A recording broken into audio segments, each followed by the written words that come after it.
വിദേശ സംഭാവന നിയന്ത്രണ ചട്ടങ്ങൾ ഭേദഗതി ചെയ്തുകൊണ്ട് കേന്ദ്ര സർക്കാർ 2026 ജൂൺ 22 പുറപ്പെടുവിച്ച ചട്ടങ്ങളിലെ വ്യവസ്ഥകൾ രാജ്യത്തെയും പ്രത്യേകിച്ച് കേരളത്തിലെയും സാമൂഹ്യ ആരോഗ്യ വിദ്യാഭ്യാസ കാരുണ്യ മേഖലകളിൽ പ്രവർത്തിക്കുന്ന സന്നദ്ധ ചാരിറ്റി സ്ഥാപനങ്ങളുടെ സുഗമമായ പ്രവർത്തനങ്ങളെ ദോഷകരമായി ബാധിക്കുന്നതാണ്. ദശാബ്ദങ്ങളായി പാർശ്വവൽക്കരിക്കപ്പെട്ട ജനവിഭാഗങ്ങളുടെ ക്ഷേമം, വിദ്യാഭ്യാസം, ആരോഗ്യം, അശരണർക്കുള്ള ചികിത്സാ സഹായം, ഭിന്നശേഷിക്കാരുടെ പുനരധിവാസം, ദുരന്ത നിവാരണ പ്രവർത്തനങ്ങൾ തുടങ്ങിയവയിൽ സർക്കാർ സംവിധാനങ്ങൾക്ക് വലിയ തോതിൽ പിന്തുണയേകുന്ന സേവനമാണ് സംസ്ഥാനത്തെ രജിസ്റ്റർ ചെയ്യപ്പെട്ട സന്നദ്ധ സംഘടനകൾ നിർവഹിക്കുന്നത്. സുതാര്യത ഉറപ്പാക്കാനെന്ന പേരിൽ വിദേശ സംഭാവന നിയന്ത്രണ ചട്ടങ്ങളിൽ വരുത്തിയ ഭേദഗതിയും പാർലമെന്റിൽ അവതരിപ്പിച്ച foreign contribution regulation amendment bill 2026 വ്യവസ്ഥകളും യഥാർത്ഥത്തിൽ സിവിൽ സൊസൈറ്റി സംഘടനകളുടെ സ്വയംഭരണ അവകാശത്തെയും ജനാധിപത്യപരമായ പ്രവർത്തന സ്വാതന്ത്ര്യത്തെയും ഇല്ലാതാക്കുന്നതാണ്.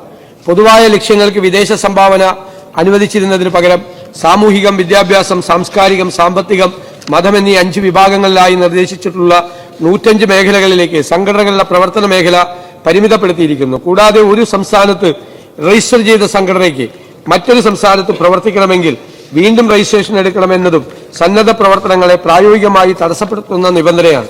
സ്വീകരിക്കുന്ന വിദേശ ഫണ്ടിന്റെ ആദ്യ ഗഡു ഉപയോഗിച്ചുവെന്ന് പരിശോധിച്ച് ബോധ്യപ്പെട്ടാൽ മാത്രമേ തുടർന്നുള്ള ഗഡുക്കൾ നൽകൂ എന്ന വ്യവസ്ഥ പദ്ധതികൾ കൃത്യസമയത്ത് പൂർത്തിയാക്കാൻ തടസ്സമാകുന്നതാണ്. ചട്ടലംഘനം നടത്തിയാൽ ലഭിച്ച സംഭാവനയുടെ 30% വരെ കനത്ത പിഴ ഈടാക്കുമെന്ന വ്യവസ്ഥ ചെറിയ സാങ്കേതിക പിഴവുകളുടെ പേരിൽ പോലും മാതൃകാപരമായി പ്രവർത്തിക്കുന്ന പല സ്ഥാപനങ്ങളുടെയും സാമ്പത്തിക ഭദ്രത ഇല്ലാതാക്കുന്ന സമീപനമാണ്. സംഘടനയുമായി ബന്ധപ്പെട്ട വ്യക്തികളുടെയും ഭാരവാഹികളുടെയും വ്യക്തിപരമായ സോഷ്യൽ മീഡിയ അക്കൗണ്ടുകൾ, വെബ്സൈറ്റുകൾ എന്നിവ നിർബന്ധമായും വെളിപ്പെടുത്തണമെന്ന വ്യവസ്ഥ പൗരന്മാരുടെ സ്വകാര്യതയിലേക്കുള്ള കടന്നുകയറ്റമാണ്. സ്ഥാപനവുമായോ മാനേജ്മെന്റുമായോ ബന്ധപ്പെട്ടവരോ കഴിഞ്ഞ ഒരു വർഷത്തിനുള്ളിൽ പുസ്തകം, മാസിക, വാർത്താമാധ്യമങ്ങളിലൂടെയുള്ള പ്രസിദ്ധീകരണങ്ങൾ തുടങ്ങിയവ നടത്തിയിട്ടുണ്ടെങ്കിൽ ഉള്ളടക്കത്തിന്റെ ചുരുക്കം ഉൾപ്പെടെ വിശദാംശങ്ങൾ നൽകണമെന്നും വ്യവസ്ഥ ചെയ്തിരിക്കുന്നു. ഭരണഘടന ഉറപ്പു നൽകുന്ന ആവിഷ്കാര സ്വാതന്ത്ര്യത്തിന്മേൽ ഭരണകൂട നിയന്ത്രണം ഏർപ്പെടുത്തുന്നതിന് സമാനമായ വ്യവസ്ഥയാണിത്. കീ ഫംഗ്ഷണറി എന്ന പദത്തിന്റെ പരിധി ഡയറക്ടർമാർ, ട്രസ്റ്റിമാർ, പങ്കാളികൾ എന്നിവരിലേക്ക് വിപുലീകരിക്കുന്നതിലൂടെ ഭാരവാഹികൾക്കും ഡയറക്ടർമാർക്കും പുറമെ ട്രസ്റ്റിമാർ, പാർട്ട്ണർമാർ എന്നിവരെ കൂടി പരിധിയിൽ കൊണ്ടുവരികയും നിയമലംഘനങ്ങൾക്ക് ഇവരെ കൂടി ഉത്തരവാദികളാക്കി കടുത്ത ശിക്ഷാ നടപടികൾക്ക് വിധേയരാക്കുകയും ചെയ്യുന്നു. സാങ്കേതികമായി എന്തെങ്കിലും നിയമലംഘനം നടന്നാൽ പോലും ഇവർ വ്യക്തിപരമായി ശിക്ഷിക്കപ്പെടാമെന്നത് സാമൂഹ്യ സേവന സന്നദ്ധ പ്രവർത്തന രംഗത്തേക്ക് കടന്നുവരാൻ താൽപര്യപ്പെടുന്ന പ്രമുഖ വ്യക്തികളെയും വിദഗ്ധരെയും നിരുത്സാഹപ്പെടുത്തുന്ന സമീപനമാണ്.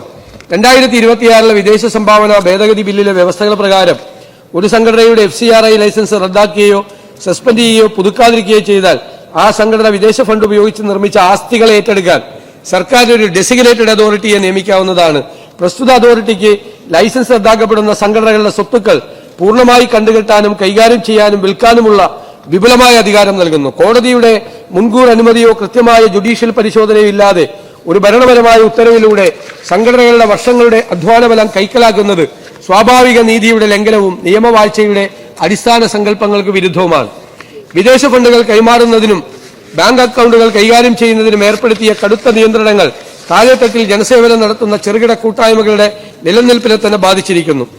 മതപരിവർത്തന ശ്രമങ്ങൾ എന്ന വ്യക്തമായി നിർവചിക്കപ്പെടാത്ത പ്രയോഗം ചട്ടഭേദഗതിയിലൂടെ ഉൾപ്പെടുത്തിയിരിക്കുന്നത് തദ്ദേശീയരുടെയും ആദിവാസികളുടെയും വിശ്വാസ രീതികൾ, ആചാരങ്ങൾ, ആരാധനാ സമ്പ്രദായങ്ങൾ എന്നിവയിൽ മാറ്റം വരുത്താൻ ശ്രമിക്കുന്നു എന്ന് ആരോപിച്ച് സന്നദ്ധ സംഘടനകളുടെ ലൈസൻസ് റദ്ദാക്കുവാൻ വ്യാപകമായി ദുരുപയോഗം ചെയ്യപ്പെടാവുന്നതാണ്.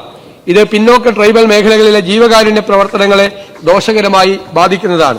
ആയതിനാൽ ഭരണഘടനയുടെ ആർട്ടിക്കിൾ 19, 25, 29 എന്നിവയിലെ വ്യവസ്ഥകൾ ലംഘിക്കുന്നതും ഫെഡറൽ തത്വങ്ങൾക്ക് വിരുദ്ധമായതും രാജ്യത്ത് മാതൃകാപരമായി പ്രവർത്തിക്കുന്ന സന്നദ്ധ സേവന സംഘടനകളുടെ പ്രവർത്തനത്തെ പ്രതിസന്ധിയിലാക്കുന്നതുമായ വിദേശ സംഭാവന നിയന്ത്രണ നിയമ ഭേദഗതി നിർദ്ദേശവും ചട്ടഭേദഗതിയും അടിയന്തരമായി പിൻവലിക്കണമെന്ന് ഈ സഭ കേന്ദ്ര സർക്കാരിനോട് ആവശ്യപ്പെടുന്നു.